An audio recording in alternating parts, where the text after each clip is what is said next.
우리 법원행정청 차장님, 예, 너 판사신가요? 예, 맞습니다. 네. 예전에 독재 시절에 간첩 조작 사건이 있었습니다. 예. 재심을 통해서 다 무죄로 밝혀졌습니다. 그때 검찰의 공소장과 판사의 판결문이 일치한다. 검사의 공소장을 보고 베껴서 판결문을 쓴 부끄러운 역사가 있었습니다. 법원의 흑역사입니다. 알고 계신가요? 예. 이를 질타하는 한 전직 판사의 글을 잠깐 읽어드리도록 하겠습니다.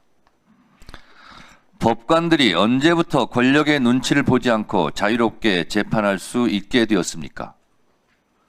1970년대나 80년대는 검사가 건네주는 쪽지를 보고 독재 정권 입맛에 맞게 그대로 판결하는 법원이었습니다. 고작해야 1990년대 민주주의를 위하여 자기 한몸 바쳐온 수없이 많은 사람들 덕분에 이렇게 달라졌습니다. 요즘 진보 성향 판사들이 뭔가 있는 척하며 타는 목마름으로 같은 민중가요를 목청껏 부르는데 그 사람들이 모르는 것이 있어요. 법관들은 민주주의를 위하여 한 일이 없습니다. 대부분의 법관들은 동료와 선후배들이 학교와 거리와 일터에서 민주화 운동을 할 때 골방에 틀어박혀 공부만 했습니다. 판사들은 고마워할 줄 알아야 합니다. 이렇게 일갈한 전직 유명한 판사가 있었습니다. 누구냐? 이분이 문영배 재판관입니다. 문영배 재판관은 법원의 흑역사에 대해서 이렇게 질타하면서 이제라도 정신을 차려야 한다라고 강력한 메시지를 이렇게 낸 적이 있습니다. 우리 법원 판사들이 한번 되새겨 볼 그런 대목이지 않은가라고 해서 소개해드렸습니다. 이 부분에 대해서 할 말 있습니까? 따로 드릴 말씀은 없습니다.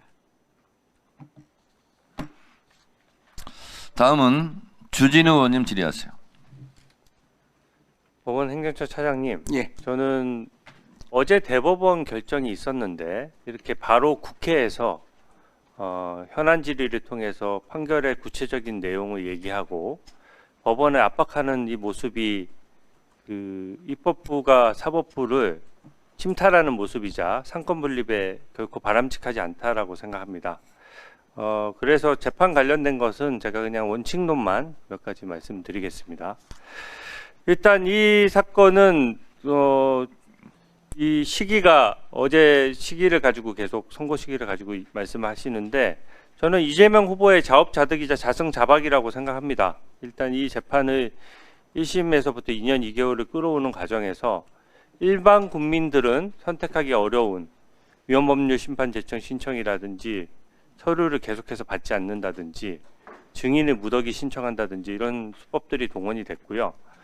그렇기 때문에 지금 어떻게 보면 1년에 끝났어야 될 재판이 길어지면서 그 비정상을 정상으로 돌리는 과정이라고 생각합니다. 법상 근거도 있거든요. 공직선거법상 이건 법 규정이니까 하나만 여쭤볼게요. 공직선거법에는 강행 규정이라고 표현이 되어 있고 633 원칙을 규정하면서 반드시 지켜야 한다라는 의무 규정처럼 규정 체계가 되어 있고 또 다른 사건에 우선하여 심리한다라는 표현이 있는데 맞습니까? 예, 맞습니다. 예. 저는 이 법 규정을 지키기 위해서 대법원이 원칙을 지킨 것이라고 생각하고 사실 법원 판결만 놓고 보면 1심하고 대법원의 의견이 완전히 같았는데 2심에서 유죄인 것을 무죄로 잘못 판단하면서 사실은 1심 유죄, 2심 유죄 대법원에서 어제 확정이 됐어야 맞는 사건이 이렇게 2심의 잘못된 판단이 개입되면서 결과적으로는 재판이 늘어지게 됐는데 그 또한 사법체계 안에 있는 것이기 때문에 제가 더 구체적인 말씀을 안 드리겠습니다. 이 공직선거법 규정을 준수하기 위해서 법관들이라면 저는 다 그 법을 지키기 위해서 노력해 주실 것이라고 생각합니다. 두 번째로 이 이재명 후보가 지금 사과해야 되는 사안인데 이 사과는커녕 지금 어제 오히려 최상목 그 경제부총리에 대한 탄핵소추로 화답을 했어요. 저는 이것은 민생을 볼모로 잡고 또 국민을 이겨먹겠다는 오만한 모습이라고 생각합니다. 지금 이재명 후보가 친형 강제 입원에 관여 안 했다라고 함으로써 2심까지 벌금 300만 원이 선고됐다가 그때는 판례까지 변경되면서 다수 의견 7명, 소수 의견 5명으로 무죄로 기사 회상한 일이 있었습니다. 그때는 대법원 판결을 존중합니다라고 하고 어떻게 보면 희색이 완전히 만연했었는데 지금 어제는 10대 2로 다수와 소수 의견이 갈렸는데도 지금 거기에 대해서 구체적인 내용에 대한 설명 없이 사법 쿠데타니 어쩌냐 하면서 사법부만 겁박하는 것이거든요. 이게 지금 결국 어제 대법원에 확정된 판결 내용을 보면 백현동은 당시 백현동 의혹과 관련해서 국민 앞에서 거짓말을 했다는 것이고 또 그 사건을 막기 위해서 재판을 지연했던 것은 물론이고 방탄용으로 탄핵도 남발했었고 또 이제는 집권하면은 검찰을 공소청으로 바꾸겠다. 아예 수사권을 아예 없애겠다라고 해서 지금 보복을 또 얘기하고 있고 대법원도 겁박하고 있는 것이거든요. 저는 이 모습이 국민들께서 다 지켜보실 것이라고 생각합니다. 또 이제는 급기야 오늘은 또 셀프 사면용으로 대통령 되면 재판 멈춘다는 법안도 제출하겠다라고 하고 또 공직선거법을 이거 지금 현재 재판 중인 정치인들도 많은데 벌금 100만 원에 벌금 1000만 원으로 상향하겠다는 법안을 이미 민주당에서 발의를 해놨고요. 심지어 이제 허위사실 유포죄도 없애겠다고 하는 판국입니다. 저는 이렇게 한 개인을 위해서 이렇게 입법권을 남용해서는 절대 안 된다라고 생각하고요. 법무부 차관님, 네. 그런 의미에서 지금 이재명 후보 관련된 지난 대선에서 그 기소됐던 사건 중에서 이재명 후보 관련된 사건이 딱 한 건 남았거든요. 네. 그러니까 대선에서 반칙을 했으면 다음 대선에 못 나오는 게 원칙이고 총선에서 반칙을 하면 다음 총선에 못 나오는 게 원칙이에요. 근데 이게 조기 대선 국면이긴 한데 그 언론 보도를 보면 이하영 부지사가 기소될 때 그 쌍방울 그룹 임직원이 이하영 부지사의 요청을 받고 그 당시 이재명 대선 후보, 이낙연 당시 후보랑 경선 중간이었거든요. 거기에 임직원으로 쪼개기 후원을 해서 9천만 원을 이재명 후원 계좌로 넣었다는 보도가 있었습니다. 네. 이 부분은 당연히 수혜자인 이재명 후보에 대해서도 조사를 해야 되는데 지난 대선에 있었던 일이에요. 근데 지금 가시적인 수사가 전혀 이루어지지 않고 있고 두 번째 그 시기를 얘기하는 겁니다. 이게 지난 대선에 반칙했던 불법 자금 문제가 다음 대선까지도 아예 수사조차 이루어지지 않은 상태에서 시시비비를 가리지 않고 다음 대선이 일어난다? 저는 그 잘못됐다라고 생각하고요. 김용 그 민주연구원 부원장 사건도 마찬가지입니다. 물론 사건이 많은 건 제가 이해를 하는데 이것도 불법 대선 자금 6억 원을 대장동 업자로부터 받았어요. 받아서 사실심의 최종심인 2심에서 징역 5년을 선고받고 법정 구속돼 있는 상태입니다. 그러면 당연히 검찰 수사의 속성상 실질적인 수혜자이자 이득을 받던 이재명 당시 후보가 그 사실을 알았는지 완전히 최측근이잖아요. 그 부분에 대해서 의미 있는 수사를 진행해야 되는데 지금 언론 보도를 보면 최근 들어서 국민의 관심이 고조됐다라고 볼 수 있는 명태균 이슈라든지 이런 것들은 연일 소환 조사라든지 이런 보도가 나오고 있는데 이 사건은 지금 너무 지나치게 몇 년간 멈춰 있거든요. 이 부분에 대해서는 공정하게 대선 전에 가려야 된다라고 보는데 어떻게 생각하십니까? 네, 위원님께서 말씀하신 부분은 검찰에서 합리적으로 판단해서 결정할 것으로 생각하고 있습니다. 이상입니다. 제가 의원님들의 발언에 대해서는 가급적이면 사실관계 부분에만 제가 말씀을 드리는데 주진우 의원님 방금 발언 중에 입법부의 사법부 침탈이라는 발언은 적절해 보이지 않습니다. 자, 주진우 의원은 예상한 것마다 다 틀리더구만요. 5대3, 4대4 헌법재판 이거 틀리고 파기자판 주장했는데 그것도 틀리더군요. 자, 그래서 파기자판 이것을 주장하고 요구하는 것이 그러면 사법부 침탈입니까? 각자 주장을 할 수 있는 거지만 이건 같은 입법부에서 일원으로서 사법부에 침탈한다는 표현은 적절해 보이지 않아요. 지금 헌법은 국회 해산권을 없애고 국정감사를 부활시켰어요. 국회의원들이 위원회에서 발언하는 것은 어떤 것도 할 수 있어요. 주진우 의원이 파기자판이라는 말로 사법부에 압력을 넣는 것에 대해서 할 수 있어요. 민주당도 사법부의 어제 판결에 대해서 이런저런 주장을 할 수 있는 거예요.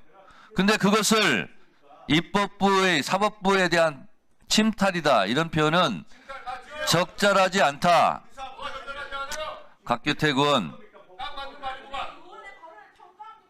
의원 반말하지 마시고. 자, 적절해 보이지 않습니다. 그 단어는. 제가 국회법도 다 살펴보고 했는데 딴 얘기는 더 이상 안 하겠습니다. 근데 그런 용어는 좀 자제해 주시기 바랍니다. 자, 그러면 지금부터 잠시만 주목해 주시기 바랍니다. 제가 구독자분들을 위해서 선물 하나를 준비했는데요. 제가 항상 여러분들께 드리는 말씀이 있습니다. 뉴스만 평소에 잘 챙겨보셔도 돈이 되고 돈을 벌 수 있다라고 말씀을 드렸는데요. 여러분들은 여기 보시는 삼성전자 뉴스를 보고 어떤 생각이 드세요? 아니면 정치인들의 뉴스, 날씨 뉴스를 보고는 어떤 생각이 드시나요? 그냥 뉴스만 보고 끝내는지 아니면 이 뉴스를 어떻게 이용할 수 있는지 이 부분을 고민하고 계시는지를 되물어보고 싶습니다. 그 이유가 뭐냐 하면 제가 지난번에 여러분들께 뭐라고 말씀을 드렸었죠? 지금은 반도체 섹터를 눈여겨보셔야 한다고 말씀드렸습니다. 그리고 나서 이런 썸네일들 뉴스를 통해서 많이 보셨을 겁니다. 반도체 내용이 이슈가 됐을 때 부자들은 어떻게 생각한다? 반도체 관련주들은 뭐가 있는지, 어떤 종목이 가장 좋은지, 어디에 투자해야 돈이 몰리는지 자연스럽게 생각한다고 제가 말씀을 드렸죠.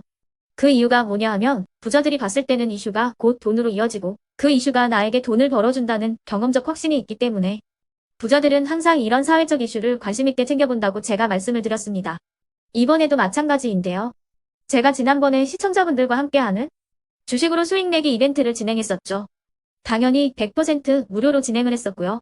여기 보시면 아시겠지만 제가 지난번에도 구독이라고 보내주신 모든 시청자분들께 반도체 관련주 중에 가장 크게 급등할 딱 한 종목, 많은 종목도 아니라 한미반도체 한 종목을 여러분들께 추천드렸어요.